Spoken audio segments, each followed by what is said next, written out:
July 11th, 1302. Outside the walled town of Kortrijk in Flanders, Count Robert II of Artois sat astride his warhorse, surveying the battlefield with the confidence of a man who had never lost. At 51 years old, Robert was considered the finest knight and military commander in France. He had crushed rebellions, defeated the English at Bonnegarde, and most recently put down Flemish uprisings at Furnes 5 years earlier. Behind him stretched an army that represented the pinnacle of medieval military power, 2,500 mounted knights and men-at-arms, each one a product of lifelong training in warfare, each one wearing the golden spurs that marked them as members of the martial elite. Their armour gleamed in the summer sun, their colourful banners snapped in the breeze, and their massive war-horses stamped impatiently, trained for the charge that would soon come. Robert had every reason to be confident. His infantry had advanced successfully against the Flemish lines just moments before, driving them back with crossbow fire and pike thrusts. Now he had recalled them, ordering them back behind his cavalry formations. This was the moment every knight lived for, the thundering charge that would break the enemy line and decide the battle in minutes. It was the way warfare had been conducted for centuries. Heavy cavalry was the queen of the battlefield, unstoppable, invincible, the exclusive domain of the noble warrior class.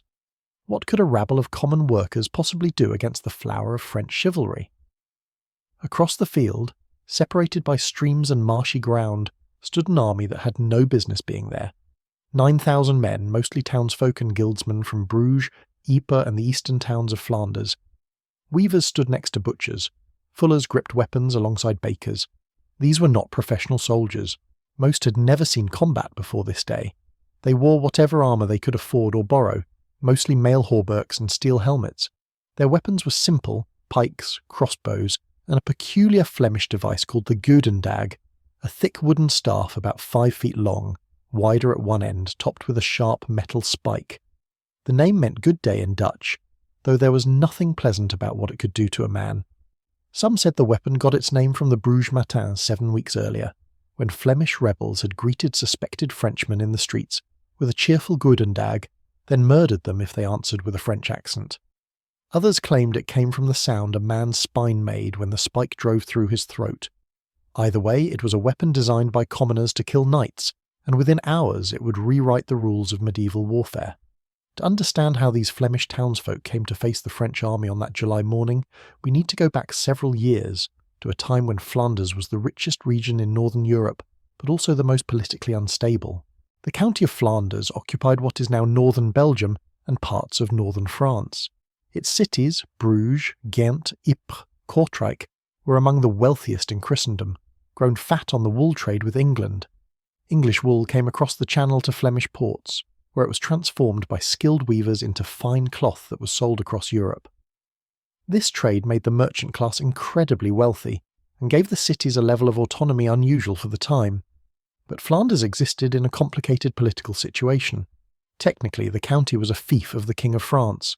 The Count of Flanders, Guy of Dampierre, was a vassal to King Philip IV, known as Philip the Fair. Yet economically, Flanders depended on England for its wool supply. This put Count Guy in an impossible position. His feudal obligations ran to France. His economic interests pointed to England. When war broke out between England and France in the late 1290s, Guy made what he thought was the practical choice. He allied with England. Philip the Fair was not a man who tolerated disobedience. In 1297, he sent an army into Flanders. French forces occupied the major cities. Guy of Dampierre was arrested and imprisoned. French governors and garrisons took control. For the Flemish cities, this was a disaster. The French crown sided with the Flemish nobility and the established merchant oligarchy, the so-called Leliards, named for the lily symbol of France. These pro-French factions had long dominated city politics, enriching themselves while the craft guilds and common workers struggled under heavy taxation and restricted economic rights. The opposition, known as the Klauwerts, took the Flemish lion as their symbol. They represented the craft guilds, the weavers, fullers, butchers, and other artisans who formed the economic backbone of the cities but had little political power. The French occupation made their situation worse. French soldiers were quartered in private homes. Taxes increased to pay for the occupation. The puppet governments imposed by France showed no interest in the concerns of common workers. By 1302, Flanders was a powder keg waiting for a spark. That spark came in the spring, when King Philip and Queen Joan visited Bruges. The Leliards, the pro-French faction, hosted extravagant celebrations for the royal couple. To pay for these festivities, they raised taxes on the merchant and artisan classes. The Clavers were outraged. They were being forced to pay for celebrations honouring the very people who oppressed them. Tensions exploded into violence when rumours spread that leaders of the Claver faction and their families were to be executed. The French governor, Jacques de Chatillon, brought 2,000 soldiers into Bruges to maintain order, but his presence only increased tensions. On the evening of May 17th, Chatillon held a feast for his troops. The knights and soldiers drank heavily, celebrating what they assumed was their complete control of the city. At dawn the next morning, May 18th, 1302, armed Flemish rebels entered Bruges. Leading them were two men who would become legendary, Peter de Konink, a prominent weaver and guild representative, and according to later tradition, Jan Bredel, a butcher. What happened next became known as the Bruges Matins, named in deliberate echo of the Sicilian Vespers massacre 20 years earlier. The Flemish rebels moved through the city systematically, entering homes where French soldiers and known Leliards were staying. They found many of the Frenchmen still sleeping, recovering from the previous night's feast. The rebels showed no mercy. They used their goedendags, driving the spikes through the throats of sleeping men. Anyone suspected of being French or a French collaborator was challenged to pronounce a Flemish phrase, schild en vriend, which means shield and friend. The phrase was chosen specifically because it was difficult for French speakers to pronounce correctly. Those who failed the test were killed on the spot. The massacre continued through the morning. Estimates of the death toll vary wildly in historical sources, ranging from 200 to over 1,000.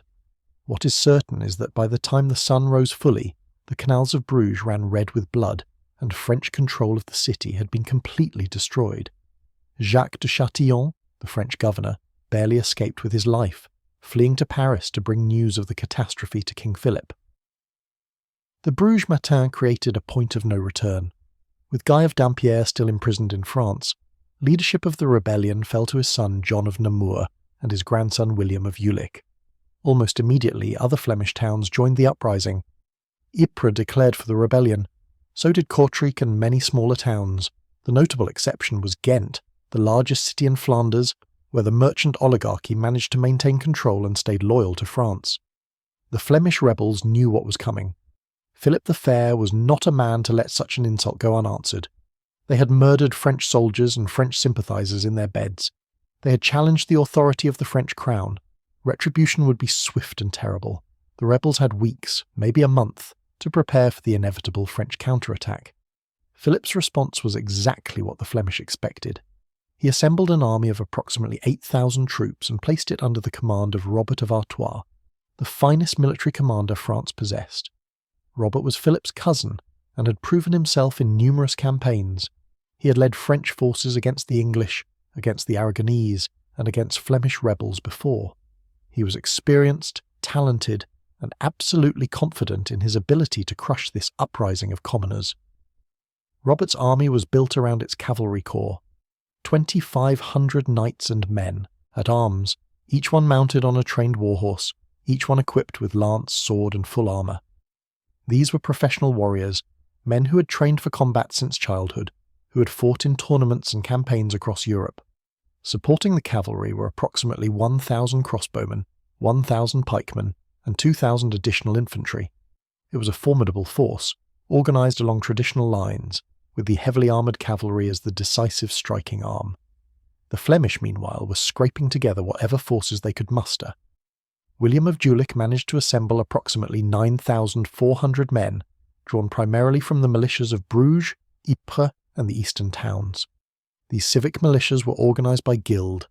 The weavers formed one contingent, the butchers another, and so on. All able-bodied men could be called up for militia service, and in this crisis the cities emptied as workers left their shops and fields to join the army. The Flemish force had almost no cavalry. The few knights who supported the rebellion were ordered to dismount and fight on foot. This was not by choice. The Flemish simply did not have the resources, the training, or the tradition of heavy cavalry warfare that dominated French military culture. What they had were numbers, desperation, and some clever leadership that understood the limitations of their forces and the terrain they would be fighting on. The Flemish militia were equipped with a mix of weapons.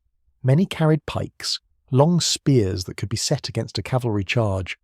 Others had crossbows and bows for ranged combat, but the weapon that would make the difference, the weapon that would become the symbol of the battle, was the goedendag.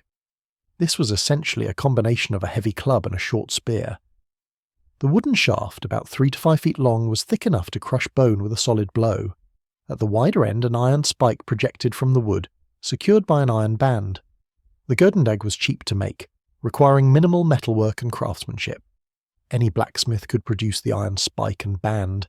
Any carpenter could shape the wooden shaft.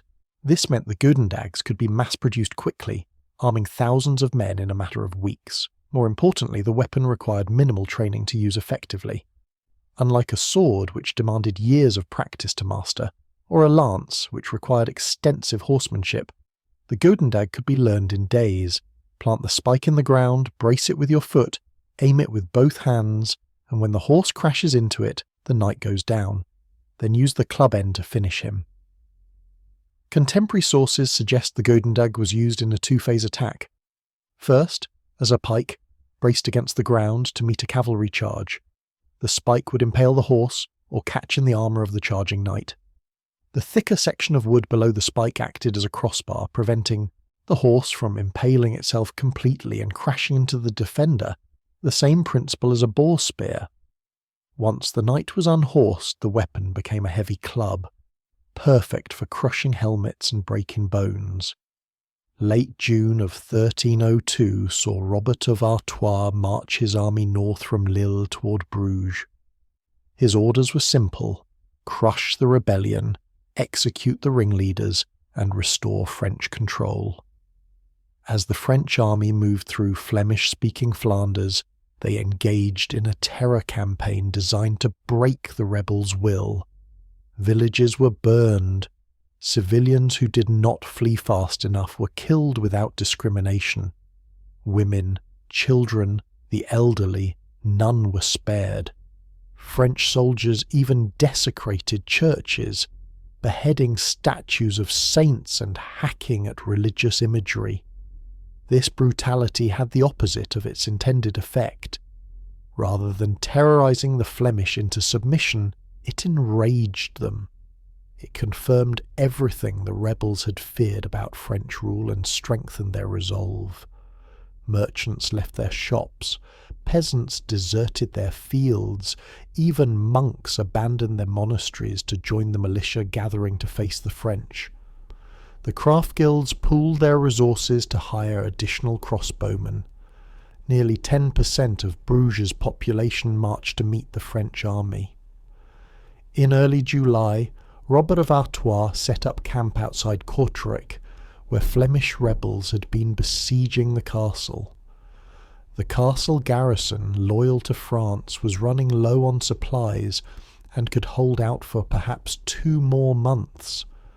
Robert's plan was straightforward: relieve the castle, destroy the besieging Flemish forces, and use Kortrijk as a base to subjugate the rest of Flanders. He sent scouts to assess the Flemish positions and plan his attack. William of Jülich and John of Namur, commanding the Flemish forces, had chosen their ground carefully. They positioned their army on a stretch of land east of Kortrijk, bordered on multiple sides by streams and marshy areas. The Groninger stream ran along one flank. Smaller brooks and drainage ditches crisscrossed the area. The ground itself was soft and waterlogged, typical of the low-lying Flemish countryside. For infantry, this was manageable terrain. For heavy cavalry, it was potentially disastrous. The Flemish organised their forces in a single deep formation rather than multiple lines. This meant every man would be in the fight from the start, with no reserves to fall back on. It was a desperate gamble, but the Flemish commanders understood their limitations. They could not manoeuvre. They could not retreat. They had to stand and fight on ground that would favour their strengths and exploit French weaknesses. On the morning of July 11th, Robert of Artois observed the Flemish position and made his assessment. He'd initially organised his forces into 9 lines of battle, a complex formation that allowed for tactical flexibility. But seeing the Flemish arrayed in a single deep line, he simplified his own deployment. He formed 3 main bodies, 2 for the attack and 1 held in reserve. He placed his infantry forward, crossbowmen and pikemen who would soften up the Flemish line before the decisive cavalry charge. Robert's plan followed the conventional wisdom of medieval warfare. Infantry would engage first, weakening the enemy with missile fire and pushing them off balance. Then the infantry would withdraw, clearing the field for the cavalry charge. The heavily armoured knights would crash into the disrupted enemy formation, break through with overwhelming shock and momentum, and slaughter the fleeing survivors. It was a tried and tested formula that had worked in countless battles across Europe. The French infantry advanced shortly before noon. Crossbowmen moved forward, loosing bolts into the densely packed Flemish formation. Pikemen pushed ahead, looking to engage the Flemish front line. The Flemish crossbowmen and archers returned fire, but they were outnumbered and outclassed. Flemish militia began to fall under the hail of bolts and arrows. The French infantry pressed forward with discipline and skill, professional soldiers doing what they had been trained to do. For a brief moment it appeared the battle might end quickly. The French advance was methodical and effective.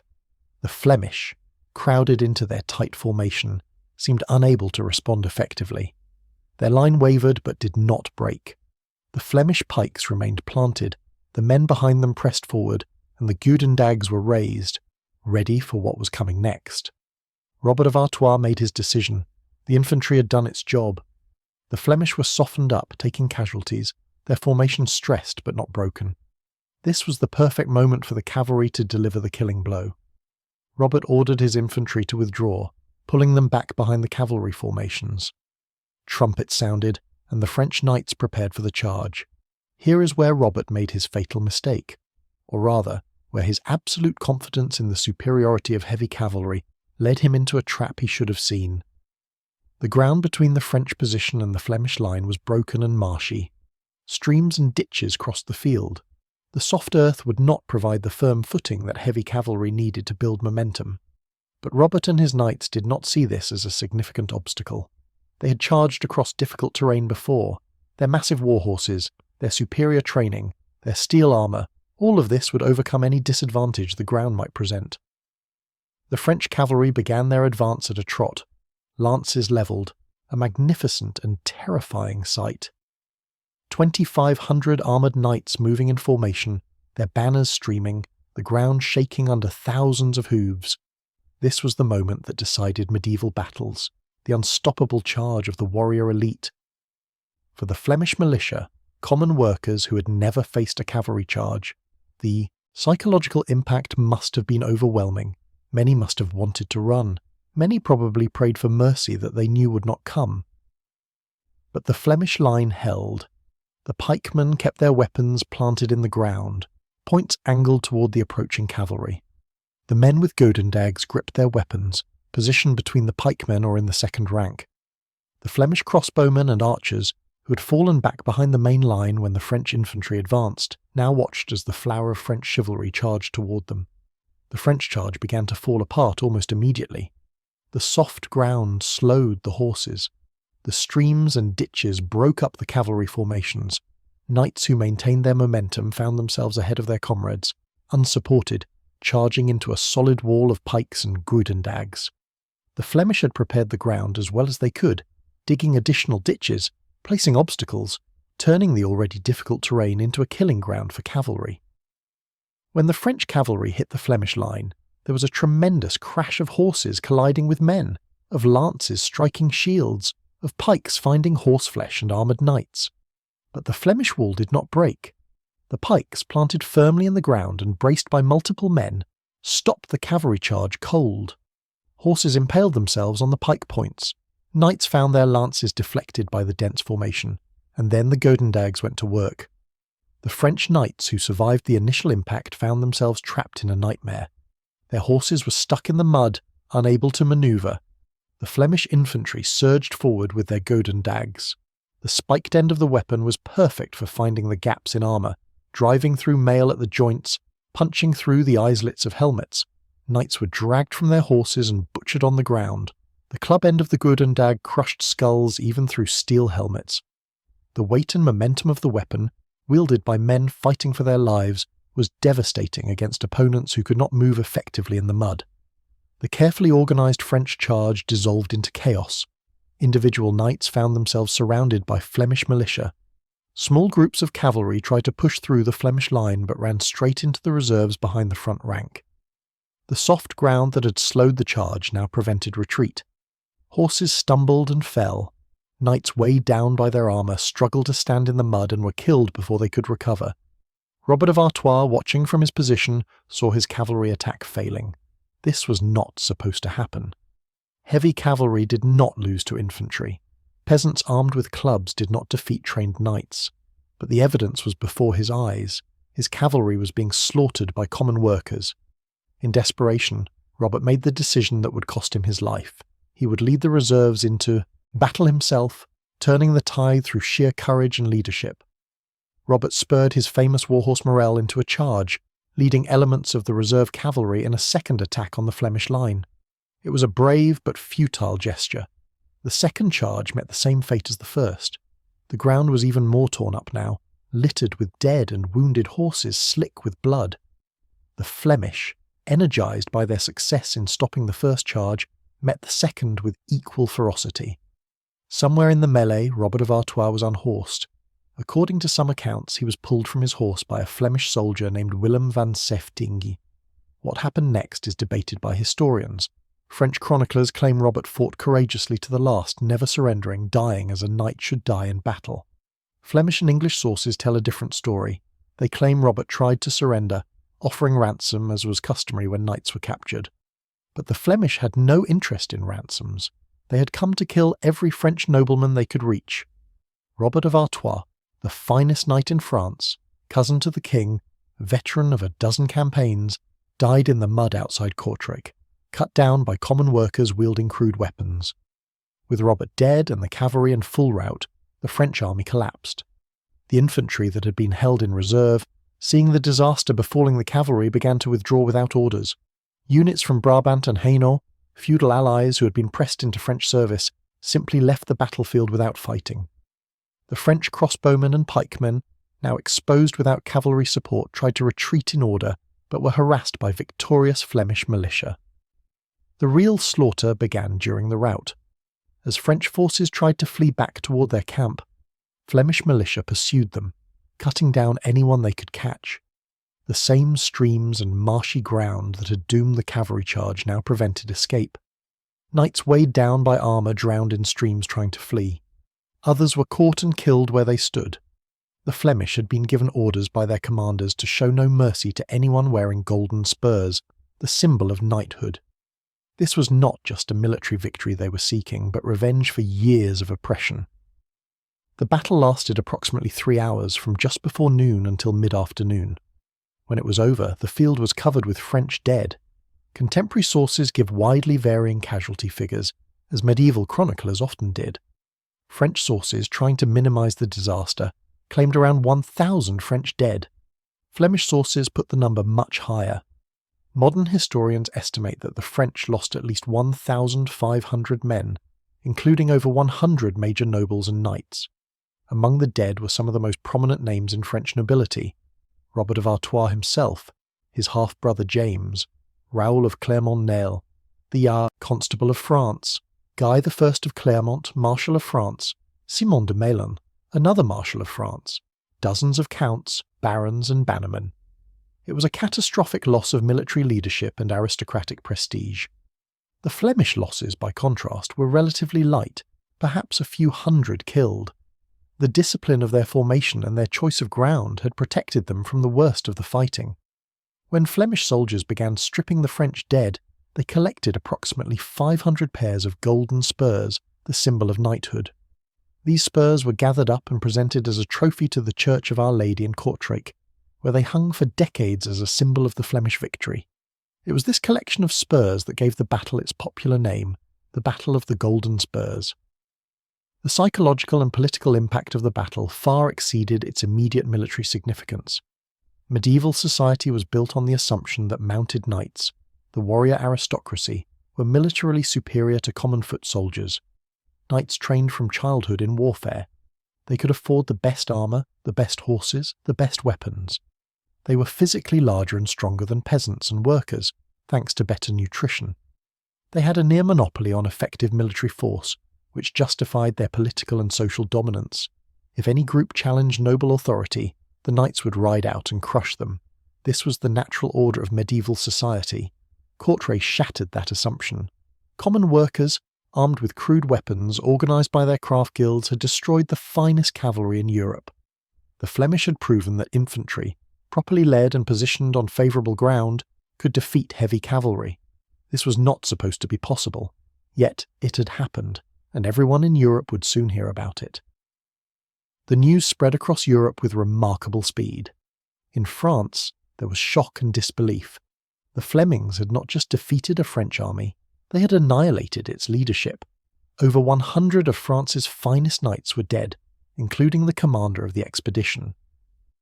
Philip the Fair moved quickly to control the narrative, ordering chroniclers to emphasise French courage and Flemish treachery, to minimise the scale of the defeat, to explain it away as an accident of terrain and bad luck rather than a fundamental failure of the cavalry arm. But the truth could not be hidden. In Flanders, the victory was celebrated as divine intervention, proof that God favoured their cause over French tyranny. Peter de Koninck and the other rebel leaders were hailed as heroes. The victory at Courtrai inspired other Flemish towns to join the rebellion. For a brief moment it seemed that Flanders might win its independence from France entirely. In England, Scotland, the German states, and the Italian cities, military commanders studied reports of the battle with great interest.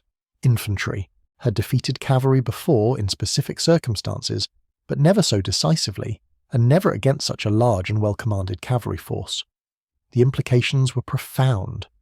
If trained infantry on favourable ground could stop a cavalry charge, then the entire structure of medieval warfare needed to be reconsidered. The Battle of Courtrai is often cited as the first major example of the infantry revolution in medieval warfare. This is somewhat overstated. Infantry had never been as ineffective as popular imagination suggests. The Byzantine Empire had used combined arms tactics for centuries. The English would soon make their longbowmen famous at Crécy and Agincourt. Swiss pikemen would dominate battlefields in the 14th and 15th centuries. Infantry had always been important. What Courtrai demonstrated was that common foot soldiers, properly equipped and positioned, could defeat the heavily armoured cavalry that dominated Western European warfare. The Flemish victory also demonstrated several tactical principles that would be applied in future battles. First, the importance of terrain. The Flemish had chosen ground that favoured infantry and hampered cavalry. The streams, ditches and soft earth turned the French advantage in mobility into a death trap. Second, the value of discipline. The Flemish militia had held formation in the face of a terrifying cavalry charge, something that required training and leadership. Third, the effectiveness of specialised anti-cavalry weapons. The Goedendag, crude as it was, had proven perfect for its intended purpose, bringing down armoured knights. These lessons would be applied at Bannockburn in 1314, where Scottish schiltrons defeated English cavalry, at Morgarten in 1315, where Swiss infantry ambushed Austrian knights, at Crécy in 1346, where English longbowmen and dismounted men-at-arms destroyed a much larger French army, and at Agincourt in 1415, where once again French cavalry charged into disaster against English longbowmen. Each of these battles echoed Courtrai, demonstrating that the age of cavalry dominance was ending and a new era of infantry warfare was beginning. But we should not overstate the immediate impact of Courtrai. The Flemish victory did not immediately end the war with France, nor did it permanently secure Flemish independence. Philip the Fair was not a man to accept such a humiliating defeat. He immediately began organising a new army to invade Flanders. Over the next 2 years, the war continued with mixed results. the French destroyed the Flemish fleet at the Battle of Zierikzee in 1304. They won a major land battle at Mons-en-Pévèle later that same year, partially avenging the disaster at Courtrai. By 1305, both sides were exhausted and running out of money.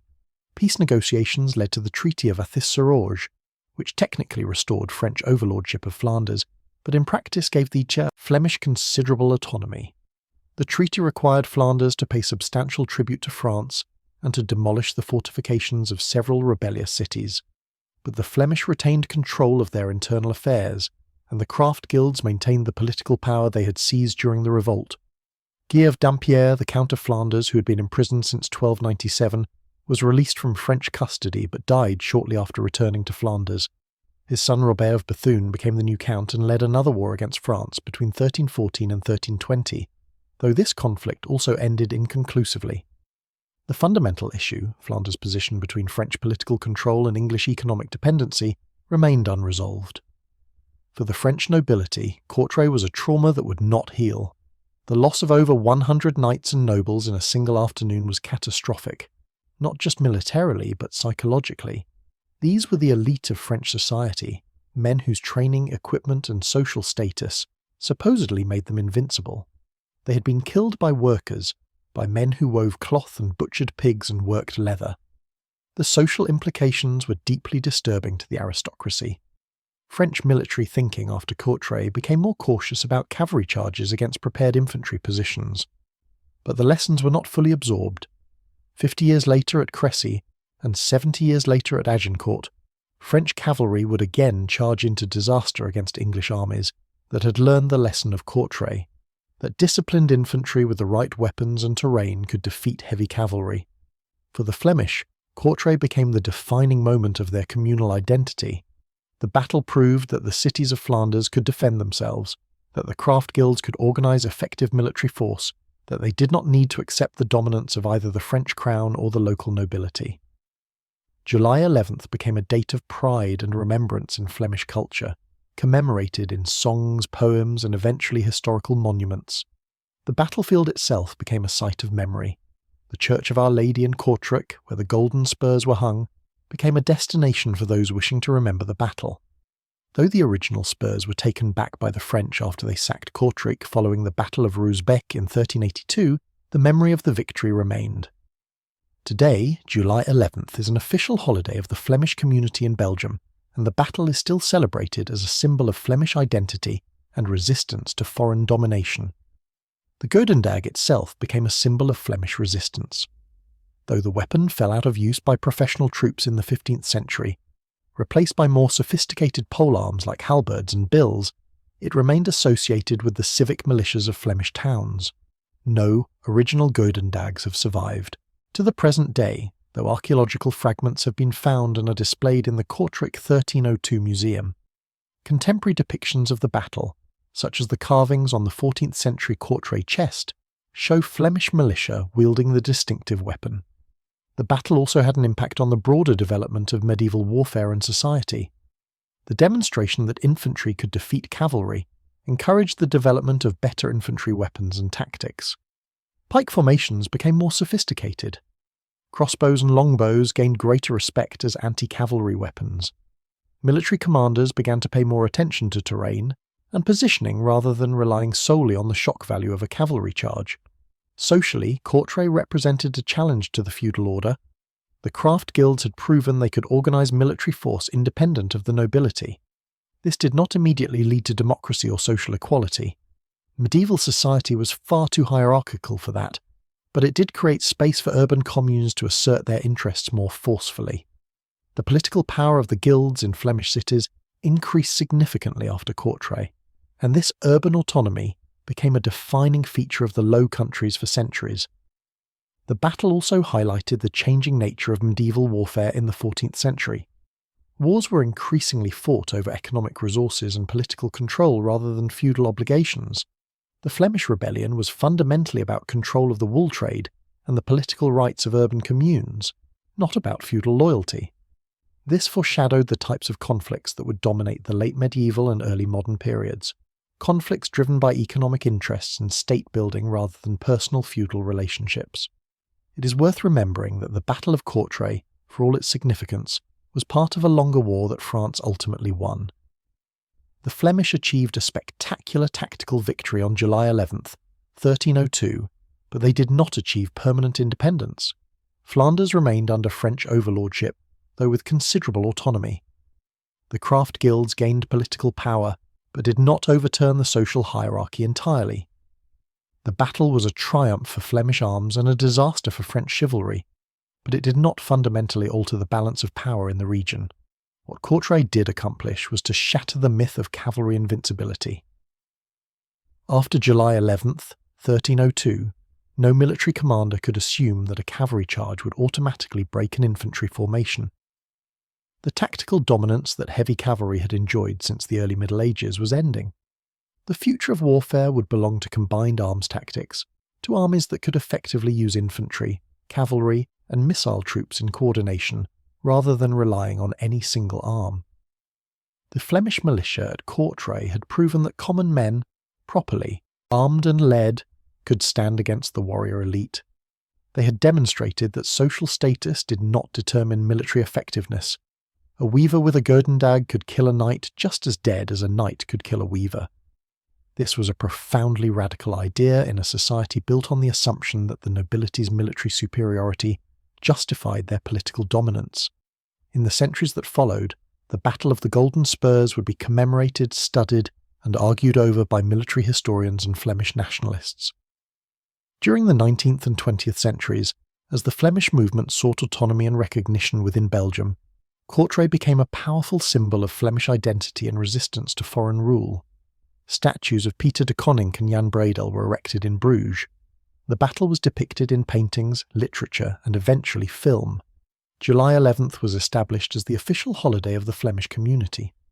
Modern military historians debate the extent to which Courtrai should be seen as revolutionary. Some argue it was a singular event, a perfect storm of favourable terrain, poor French tactical decisions, and Flemish desperation that cannot be easily replicated or generalised. Others see it as the first clear example of the infantry revolution that would transform medieval warfare over the next 2 centuries. Both perspectives have merit. Courtrai was both a unique battle fought under specific circumstances and a demonstration of principles that would reshape European warfare. What cannot be debated is the immediate impact on those who fought there. For the French knights who died in the mud outside Kortrijk, Courtrai was the end of everything: their lives, their honour, their assumptions about their place in the world. For Robert of Artois, it was a final failure after a lifetime of military success, dying not in glorious single combat, but pulled from his horse and butchered by common workers. For the French crown, it was a humiliation that required immediate revenge, even if that revenge took years to achieve. For the Flemish militia who stood their ground that day, Courtrai was a miracle. They had faced the finest cavalry in Europe and not only survived but triumphed. They had proven that their cause was just, that God was on their side, that the craft guilds and common workers of Flanders could defend themselves against any enemy. The goedendags they carried that morning had been stained with the blood of French knights by afternoon. The golden spurs they collected from the dead would hang in their church as proof that the impossible had happened. On the evening of July 11th, 1302, as the sun set over the battlefield of Courtrai, the Flemish militia returned to their camps, exhausted, blood-spattered, triumphant. Behind them lay the bodies of over 1,000 French soldiers and nobles, including the finest military commander in France. Before them lay an uncertain future, more wars, more battles, an eventual compromise peace with France. But for that one day, the weavers and butchers and craftsmen of Flanders had shown the world that the age of cavalry dominance was ending, and that common men with courage and crude weapons could bring down kings. The thunder of hooves that had terrorised infantry for centuries had been silenced by the crack of goedendags and the defiance of men who refused to accept that their social status made them inferior soldiers. The Battle of the Golden Spurs had rewritten the rules of medieval warfare, and nothing would ever be quite the same again. The days following the battle saw Bruges erupt in celebration unlike anything the city had witnessed before. The golden spurs taken from the French dead arrived in wagons, piled high like wheat at harvest time. Pieter de Koninck and Jan Bredel entered the city as heroes, walking through streets lined with cheering crowds. The guild halls hung banners from their windows. Wine flowed freely in the squares. For the first time in years, the people of Bruges felt they controlled their own destiny. Church bells rang continuously for 3 days, announcing to all of Flanders that the impossible had happened. The French had been defeated. The rebellion had triumphed. But the Flemish leaders understood that their victory, spectacular as it was, had only begun the real war. William of Jülich and John of Namur knew that Philip the Fair would not accept this humiliation. France was the most powerful kingdom in Europe. Philip commanded resources far beyond what Flanders could muster. The Battle of Courtrai had been won through careful choice of terrain, disciplined tactics, and French overconfidence. Those advantages would not be available in every engagement. The Flemish needed to consolidate their position quickly, securing alliances and strengthening their defences before the inevitable French counterattack. The immediate aftermath saw a surge in Flemish recruitment. Men who had remained neutral during the Bruges Matins now rushed to join the victorious militias. The guilds opened their recruitment to anyone willing to fight, regardless of guild membership. Blacksmiths worked overtime producing goedendags, pikes and armour. The city treasurers, flush with wealth from the wool trade, opened their coffers to purchase supplies and hire mercenaries. Ghent, the largest Flemish city, which had remained loyal to France during the revolt, now faced intense pressure to join the rebellion. Pro-French elements in Ghent found themselves increasingly isolated as news of Courtrai spread. In France, the reaction was fury mixed with disbelief. When news of the disaster reached Paris on July 13th, King Philip initially refused to believe it. Robert of Artois dead, the Constable of France dead, 2 marshals of France dead, over 100 nobles killed by Flemish workers, it was impossible. But as more messengers arrived, all confirming the catastrophe, Philip had to accept the truth. The flower of French chivalry had been crushed by peasants wielding clubs. The French court went into mourning, black banners hung from the palace walls, masses were said for the fallen nobles in Notre Dame Cathedral. But Philip was not a man to wallow in grief. He immediately began planning his response. He ordered the assembly of a new army, larger and better equipped than the force Robert had commanded. He sent envoys to Brabant, Hainaut and Luxembourg, demanding their feudal obligations be fulfilled with troops and supplies. He contacted the Pope, seeking spiritual sanction for a crusade against the rebellious Flemings, hoping to frame the conflict as a religious war rather than a political one. French propaganda went into overdrive. Court chroniclers portrayed the Battle of Courtrai as a treacherous ambush rather than a fair fight. They emphasised that the French had been lured into marshy ground and attacked from all sides. They claimed the Flemish had violated the laws of war by refusing to accept the surrender of French knights, killing prisoners who should have been ransomed. Some French sources even suggested the Flemish had used sorcery or demonic assistance to achieve their victory. Anything to avoid admitting that common infantry had defeated noble cavalry in open battle through superior tactics and determination. The French also began a systematic campaign of vilification against the Flemish leaders. Peter de Koninck and Jan Breydel were described as bloodthirsty criminals who had orchestrated the Bruges Matins massacre. William of Jülich was portrayed as a traitor to his feudal obligations.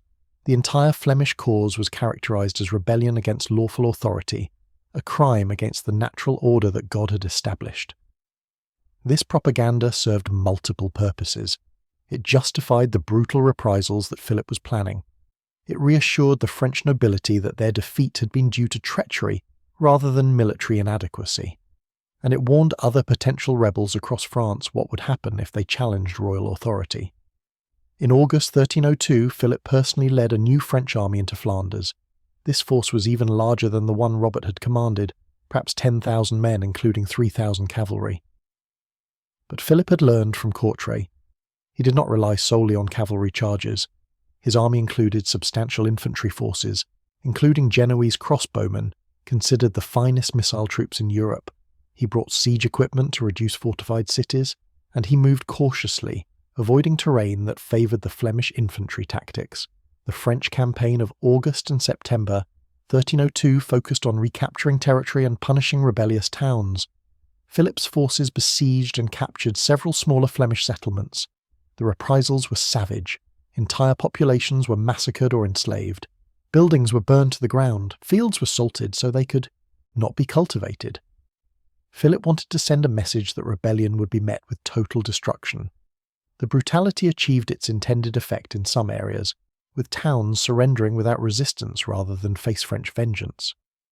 But in others, it had the opposite result, strengthening Flemish resolve to resist to the bitter end. The Flemish, meanwhile, avoided open battle with Philip's army. They had won at Courtrai through careful positioning on favourable terrain. They would not throw away that advantage by meeting the French in the open field. Instead, they retreated into their fortified cities, particularly Bruges and Ypres, which had strong walls and large garrisons. The strategy was to force Philip into costly sieges, bleeding his army through attrition while hoping that political pressures would force him to negotiate. The Siege of Bruges began in September 1302 and lasted for weeks. Philip's forces surrounded the city, cutting off supplies and bombarding the walls with siege engines. But Bruges was well prepared. The city had stockpiled food and weapons. The walls were strong and well maintained. The garrison, swollen with militia forces from across Flanders, numbered in the thousands. Every able-bodied man was assigned a position on the walls or in reserve. Women and children prepared supplies, tended the wounded, and maintained morale. The city became a unified community dedicated to survival. Philip's siege made limited progress. His siege engines caused some damage to the walls but could not breach them. His attempts to storm the walls were repulsed with heavy casualties. The Genoese crossbowmen exchanged fire with Flemish defenders, but neither side gained a decisive advantage. As September turned to October, Philip's situation became increasingly difficult.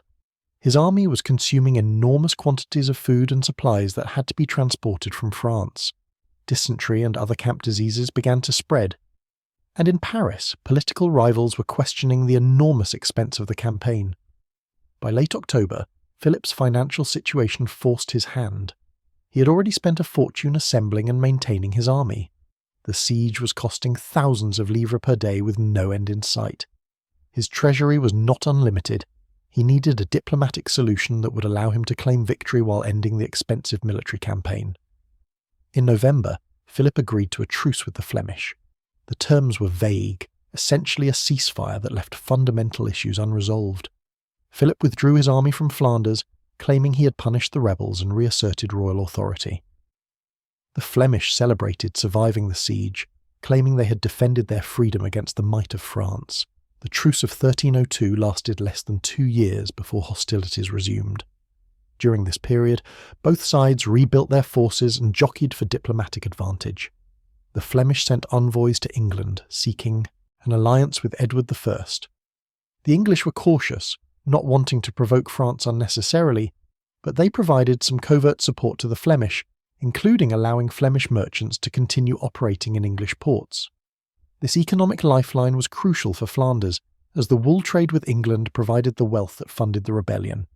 France, meanwhile, used the truce to reorganize its military and diplomatic strategy. Philip negotiated with the Pope, seeking excommunication of the Flemish leaders and spiritual sanction for a new campaign. He reinforced his alliances with Brabant and Hainaut, territories adjacent to Flanders that could provide troops and serve as staging areas for invasions. He also worked to isolate Flanders diplomatically, portraying the rebellion as a threat to feudal order throughout Europe. If common workers could successfully rebel in Flanders, what would stop similar uprisings elsewhere? The war resumed in earnest in 1304 with a French naval expedition against Flemish shipping. The Battle of Zierikzee, fought on August 10th and 11th, 1304, was a decisive French victory. A Flemish fleet attempting to break a French blockade was destroyed, with dozens of ships captured or sunk.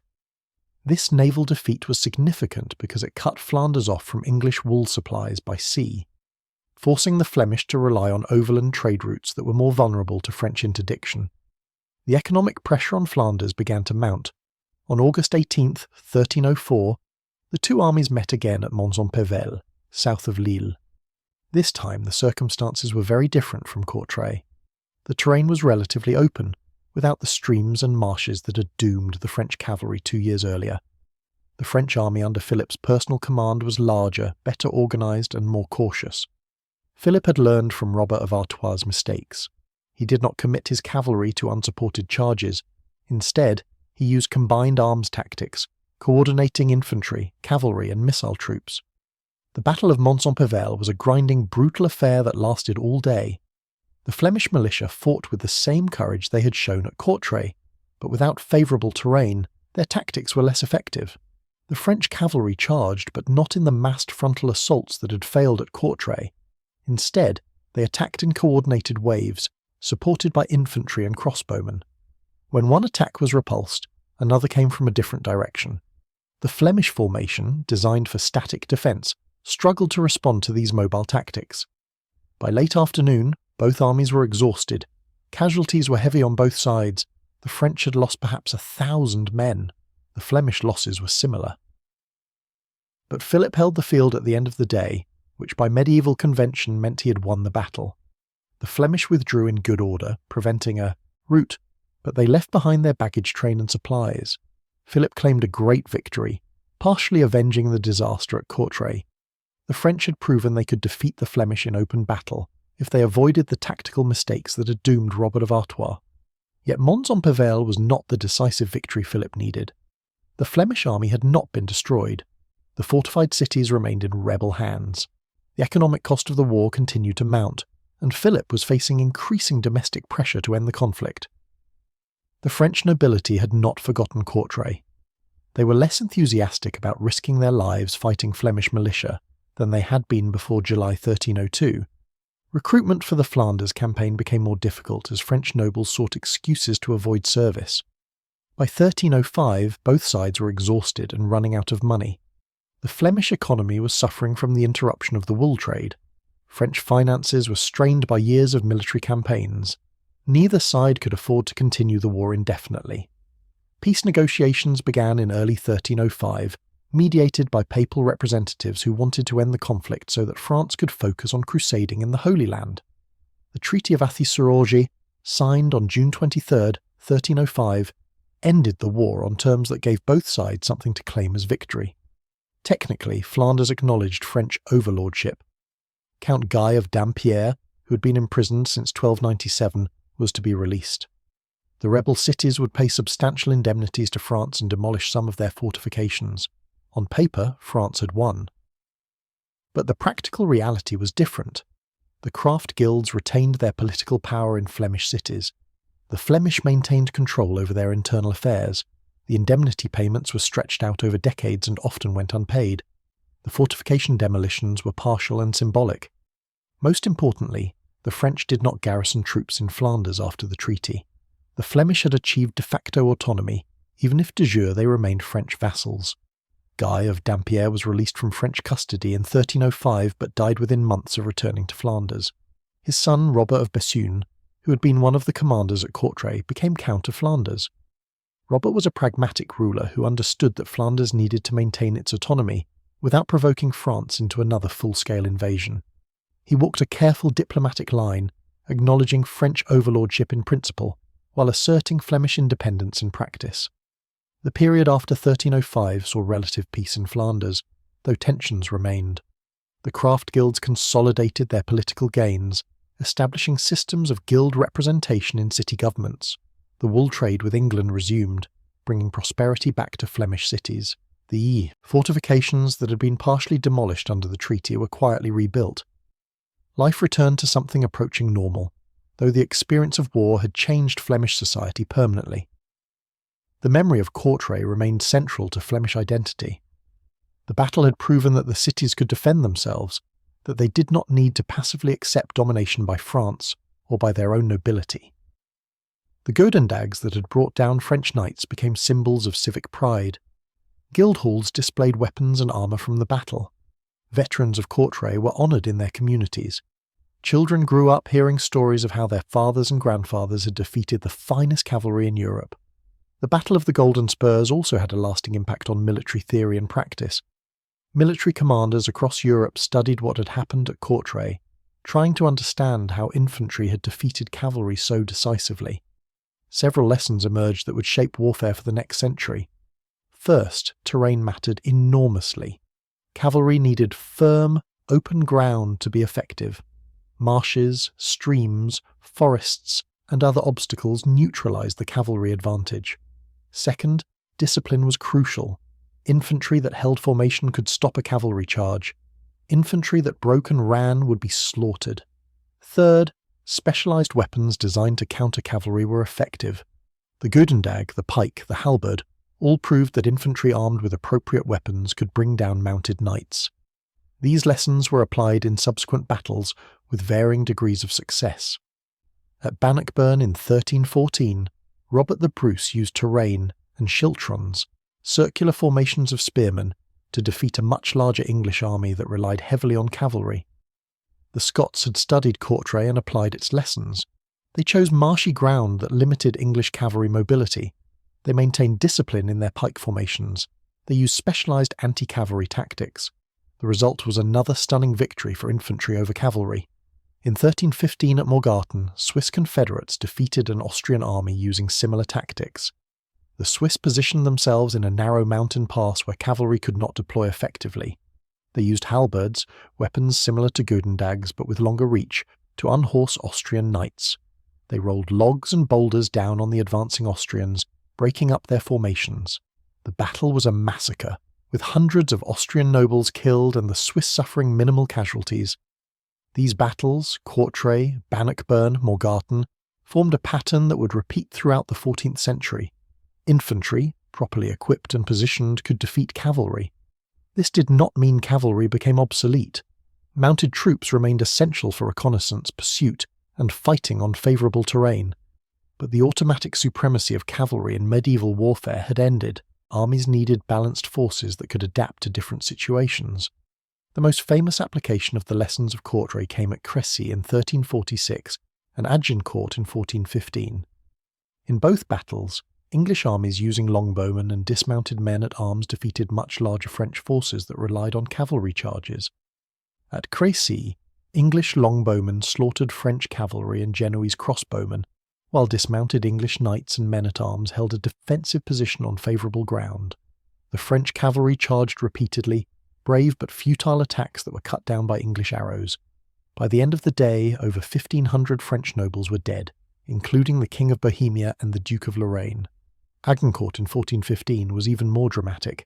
An English army of perhaps 6,000 men, exhausted and hungry, faced a French force of at least 20,000. The English positioned themselves on narrow ground between two woods, with ploughed fields in front of them that recent rains had turned muddy. The French cavalry charged into the same kind of trap that had doomed Robert of Artois at Courtrai.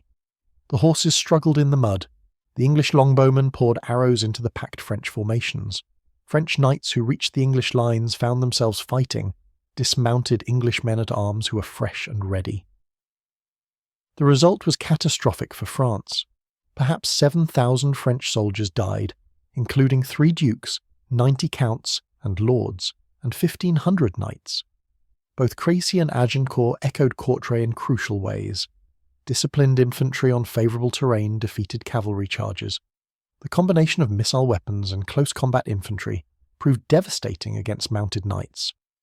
The French, despite their experience at Courtrai over 40 years earlier, had not fully internalised the lesson. They continued to believe that the courage and martial skill of individual knights could overcome tactical disadvantages. They were wrong, repeatedly and disastrously. The social implications of these infantry victories were profound. Medieval society was built on the assumption that the nobility's monopoly on effective military force justified their political and economic dominance. If you wanted protection, you needed knights. If you wanted to conquer territory, you needed cavalry. The peasants and workers could not defend themselves, so they needed noble protection in exchange for their labour and taxes. This was the foundation of the feudal system. Courtrai challenged that assumption. The craft guilds had organised military force that defeated the nobles in open battle. They had proven they could defend themselves without aristocratic protection. This did not immediately lead to social revolution. Medieval society was too deeply entrenched for that. But it created space for urban communes to assert greater autonomy. Cities negotiated for charters that gave them self-government. Guilds demanded political representation. The balance of power between the urban middle class and the rural nobility began to shift. This shift was particularly pronounced in the Low Countries. The cities of Flanders, Brabant and Holland developed strong traditions of urban autonomy and guild power. The political structures that emerged gave substantial power to merchant and artisan classes. This urban independence would persist for centuries, contributing to the unique political culture of the Low Countries that would produce the Dutch Republic and modern Belgium. The Battle of Courtrai also highlighted the changing nature of medieval warfare from feudal host to professional army. The French army that fought at Courtrai was still organised largely along feudal lines. Knights owed military service to the king based on their land holdings. They brought their own equipment and retainers. This system produced brave individual warriors but not necessarily cohesive military units. The lack of unified command and standardised tactics contributed to the French defeat. The Flemish, by contrast, had organised their forces through the craft guilds, which provided a form of proto-military organisation. Guild members drilled together, equipped themselves with standardised weapons, and fought as units under guild leaders. This produced the discipline and cohesion that allowed them to hold formation against the French cavalry charge. The guild system, designed for economic purposes, proved remarkably effective for military organisation. Over the 14th and 15th centuries, European armies gradually moved away from feudal levies toward more professional forces. Mercenary companies became common, offering their services to whoever could pay. Standing armies began to emerge, at least in embryonic form. Standardized training and equipment became more important than individual martial prowess. The transition was slow and uneven, but the direction was clear. The age of the individual knight was ending. The age of organized infantry was beginning. The technological development of weapons and armor also accelerated in response to battles like Courtrai. Armourers developed better plate armour to protect against the goedendags, pikes, and halberds that threatened knights. By the 15th century, full plate armour had largely replaced mail as the standard protection for men-at-arms. This armour was effective against many weapons, but it was also expensive and heavy, requiring significant training to fight in effectively. Infantry weapons also evolved. The simple goedendag gave way to more sophisticated polearms. Halberds combined an axe blade, a spike, and a hook on a 6 to 8 foot shaft, allowing infantry to chop, thrust, and pull knights from horses. Bills, poleaxes, and other specialised weapons emerged, each designed for specific tactical situations. Pike formations became longer and more organised, with Swiss and German Landsknechts developing intricate drills and tactics. Missile weapons improved dramatically. Crossbows became more powerful with steel prods and cranaquin loading mechanisms. Longbows, particularly the English warbow, could penetrate armour at close range, and by the mid-14th century, gunpowder weapons began to appear on European battlefields. Early cannon were unreliable and difficult to transport, but they represented the future. By the 15th century, handguns and arquebuses gave infantry ranged firepower that could penetrate any armour. The cumulative effect of these changes was to make warfare more complex and expensive. Equipping and training effective infantry required significant resources. Cities like those in Flanders could manage this because of their wealth from trade. But smaller communities struggled. This created pressure for centralised state building, as only larger political units could afford to maintain the military forces necessary for defence and conquest. The Kingdom of France, humiliated at Courtrai, eventually emerged as the dominant power in Western Europe by developing exactly these capabilities. The French crown built a professional military, established permanent taxation to pay for it, and created administrative structures to manage both. The process took over a century and required painful lessons like Courtrai, Crécy, and Agincourt. But by the end of the Hundred Years' War in 1453, France had transformed itself from a feudal kingdom into something approaching a modern state with a powerful standing army. Flanders, by contrast, never achieved full independence. The region remained caught between larger powers, France to the south, the Holy Roman Empire to the east, and eventually Burgundy and Habsburg Spain. The craft guilds that had triumphed at Courtrai gradually lost their political power as Burgundian dukes consolidated control in the 15th century. By the 16th century, the Low Countries were part of the Spanish Habsburg Empire, and Flemish autonomy was a memory rather than a reality. But the memory of Courtrai persisted. Throughout the centuries of foreign domination, Flemish communities remembered July 11th, 1302, as the day when common workers had defeated the finest knights in Europe. The story was passed down through generations, embellished and mythologized but never forgotten. In the 19th century, as romantic nationalism swept Europe, Flemish intellectuals rediscovered Courtrai as a symbol of Flemish identity and resistance. The Flemish movement of the 19th and 20th centuries used Courtrai extensively in their political and cultural campaigns. Hendrik Conscience's novel, The Lion of Flanders, published in 1838, dramatised the battle and became a bestseller, inspiring Flemish nationalism. Statues of Peter de Koninck and Jan Breydel were erected in Bruges in 1887. The golden spurs, or at least replicas since the originals had been lost, became symbols of Flemish pride. When Belgium gained independence in 1830, tensions between French-speaking Walloons and Dutch-speaking Flemings led to the development of separate cultural identities. The Flemish movement demanded linguistic rights, cultural recognition, and eventually political autonomy. The Battle of Courtrai became a rallying point for these demands. If Flemish militia could defeat French knights in 1302, surely Flemish Belgians deserved equal status with Walloons in the modern Belgian state. In 1973, Belgium officially recognised July 11th as the Day of the Flemish Community. The date commemorates Courtrai, though the modern celebration emphasises Flemish culture and language rather than military history. In 2002, on the 700th anniversary of the battle, extensive commemorations were held in Kortrijk, including historical reenactments, academic conferences, and the opening of a museum dedicated to the battle. The Kortrijk 1302 Museum, located in the historic centre of the city, presents the battle and its context through artefacts, interactive displays, and multimedia presentations. Visitors can see weapons and armour from the period, learn about medieval warfare tactics, and understand the social and economic forces that led to the conflict. The museum emphasises both the Flemish perspective and the broader European context, acknowledging that the battle was part of larger patterns of social and military change in medieval Europe. Modern military historians continue to debate the significance of Courtrai. Some argue it was a turning point in medieval warfare, the moment when infantry definitively proved they could defeat cavalry. Others contend it was an outlier, a battle won through specific circumstances that could not easily be replicated. The truth likely lies somewhere between these extremes. Courtrai was both unique, a product of specific terrain, tactics, and leadership, and representative of broader changes in medieval society and warfare. What cannot be disputed is the impact Courtrai had on those who fought there, and those who remembered it. For the French nobility who died in the mud, it was a catastrophic end that contradicted everything they believed about their martial superiority.